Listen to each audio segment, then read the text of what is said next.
Hello everyone, let's play around with some HR element lines. So before we start, let's set up our dashboard here, our canvas. Get rid of this white so it'll be easier to see with the eyes.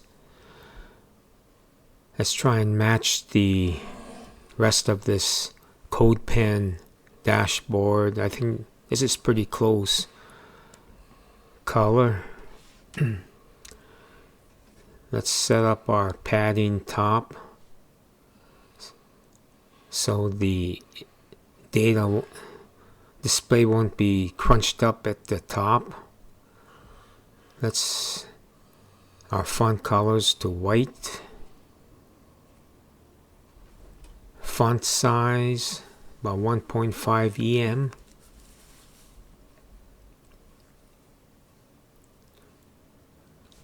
Text alignment center.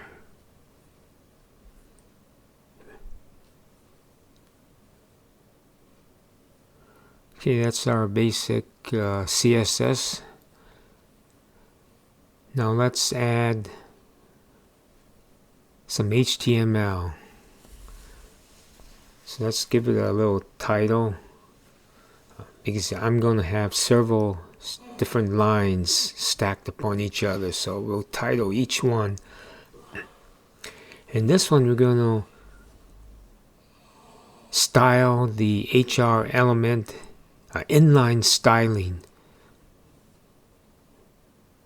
Okay, I spelled that wrong.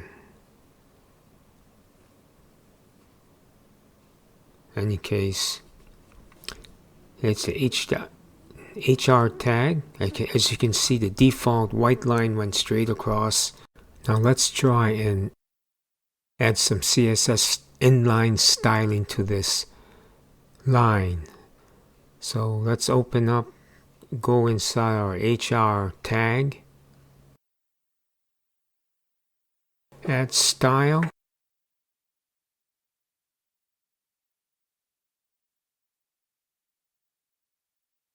border width 0. That's to clear all the defaults.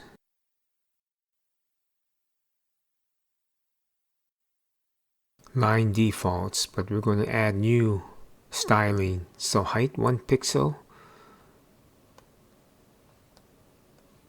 width about 30%, so won't be fully across the screen. Background color, which is to set the color of the line. Let's use that blue, and there we go. Matches, 1 pixel, 30% width, background color blue. Now so we need, anywhere on your HTML, if you need to change the styling of a line for many reasons, particular reasons, you can do that within the tag. There's a lot more information you can put in there if you want, but see, I increased the width. Let's bring it back.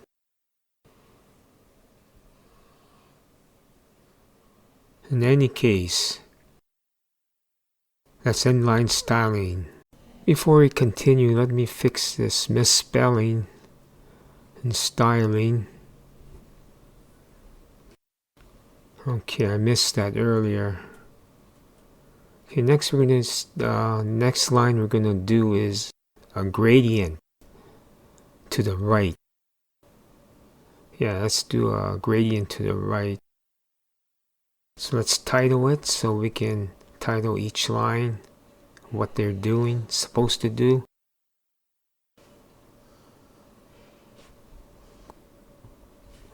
Okay. Let's see, gradient to the right.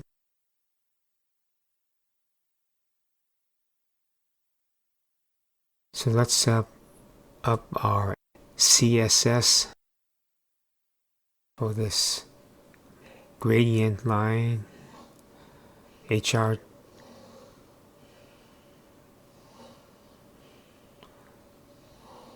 border 0 for the same reason, to clear the defaults. Let's do a height of 4 pixels. Let's make it tall so we can see the gradient. It makes it easier to view. Width, let's go about 60%.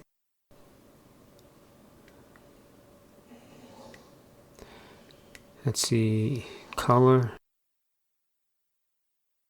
Let's go with a form of bright green. I think this is the hex code 1CE 815. Now we're going to do several gradients, so that's why we're going to set up different properties. So the first one is just gradient.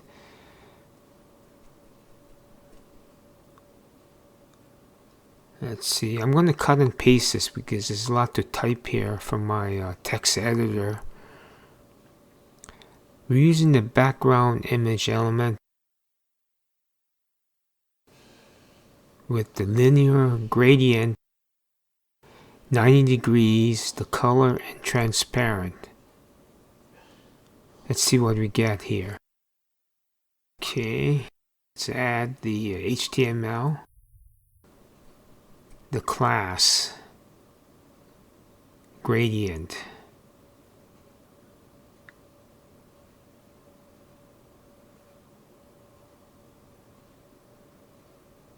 And there you see the line pop out, the gradient. You see the gradient towards the right because we have 90 degrees.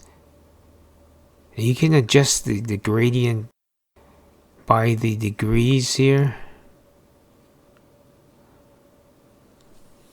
It's like a clock.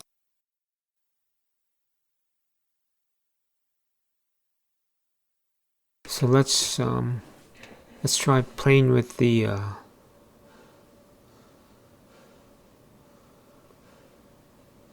degrees here.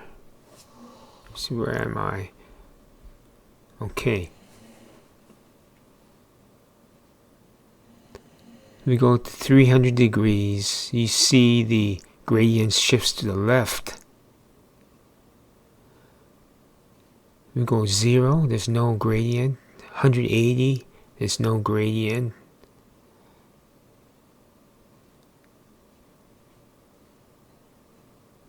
Back to 90 to add the gradient to the right. Now, what if we want to create a gradient on both ends of the line, left and right? So let's try and do that now. Let's call it gradient left and right, maybe. Put our title in to label, each line.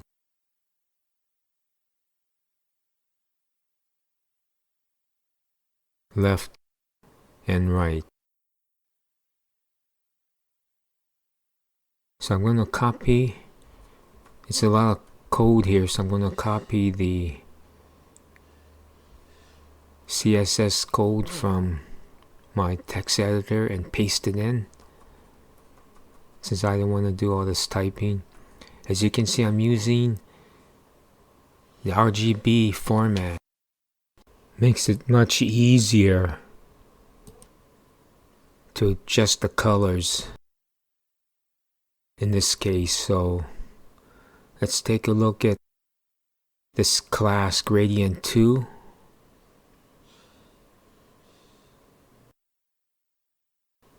So I'm going to have the gradient on both ends. So let's add that class to the HTML. Just copy and just modify this particular HR class, gradient 2, and there we go. We have, as the line fades out and at the end. Now, as you can see, the fourth position of the RGB is your transparency, your opacity. So I have it set at 0, which is full opacity, to create the fade out at the ends. For our next line, let's create a dash, a simple dashed line. So let's title it, very simple, dash.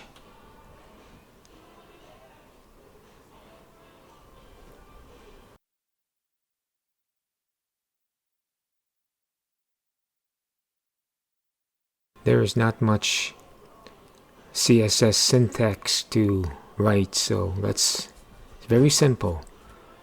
Let's create a class called dash, border 0,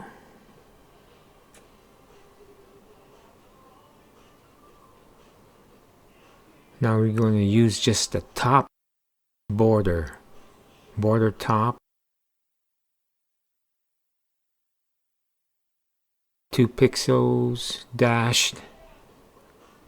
The styling is dashed, and the color will be a form of red.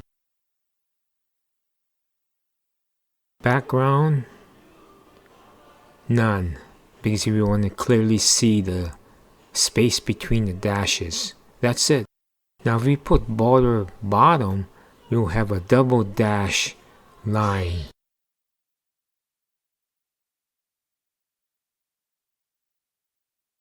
So let's add the class to the HTML, and there we have a red dashed line. Very simple syntax. So what do we have so far? We have HR element inline styling, gradient line right, gradient line left right, and dashed. So let's create another style of HR line. Let's call it dotted. It'll be more of a dots, a line of dots than dashes. And you can see the difference once we construct the syntax. So we'll call the class dotted, border 0 as always. Again, you use border top, 2 pixels. Styling now will be called dotted. We'll use a different color to distinguish the dots. We use a bright orange. Again, background's none, so we can see the spacing between the dots. Alright, let's add the class to the HTML. Dotted, and here we see the orange dots. Much finer detailed dots than a dash line. Very simple CSS syntax. Now let's make another style of line. Let's call it the shadow, where we'll have a shadow effect at the bottom of the line. Okay, shadow.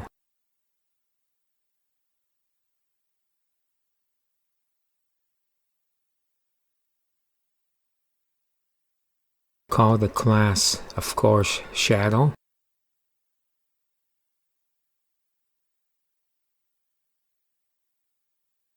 Border 0.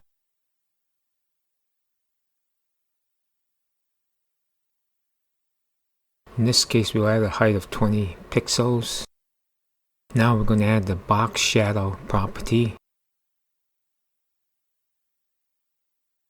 Let me copy it from my text editor because there's a lot of typing involved here. And to save time, just paste it in. The box shadow. Okay, as you notice, we have different areas of. I'll explain the all these different positions here, the color and what inset means, and we also have, set up for WebKit, which is Safari browser. The Moz box is for the Mozilla Firefox browser. So let's add the class into HTML.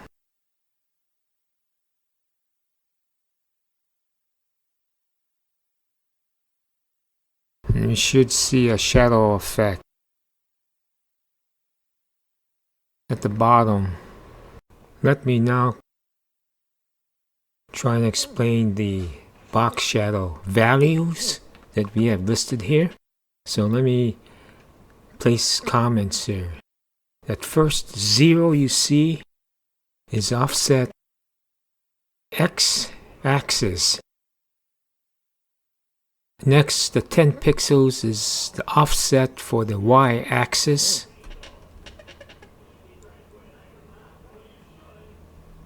The 18 pixels is the blur radius. And finally, that minus 16 pixels. Let me finish typing here. Can't talk and type at the same time. Next value, minus 16 pixels, is the spread radius of the shadow. And finally, we have the color, which is a form of silver. Make this comment more readable.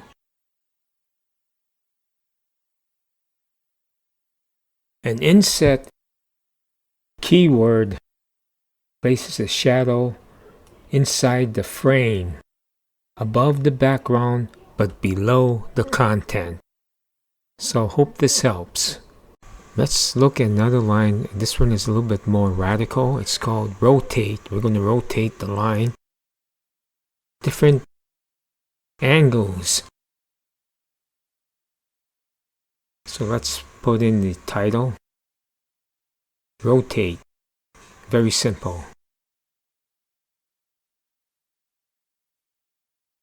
And the class, of course, rotate.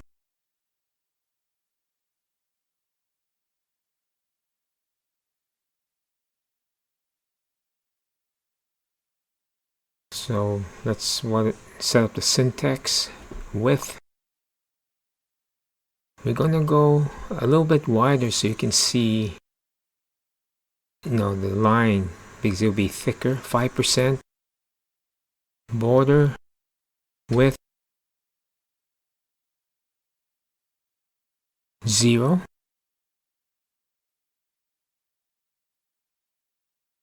Background color, I'm going to make it white. Okay, I need to put the hex code correctly. FFF. Now the transform property. Rotate.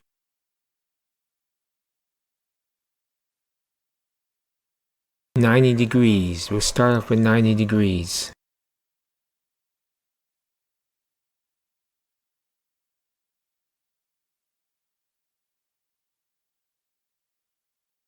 Okay, let's add the rotate class to the HTML.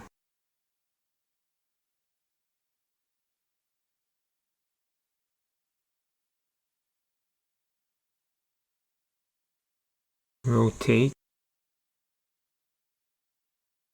You should see a vertical line as you do here, because 90 degrees. Now let's rotate this just by changing the degree angle. You can play with this with any angle. 180 would be horizontal line, and so forth. Of course, the question is, why would you use this? Offhand, I don't know in a text file, but you have ability to use this form of HR line if you want to suit your needs. Let's try another degree. Well, 85 is close to 90, so let's go extreme 185.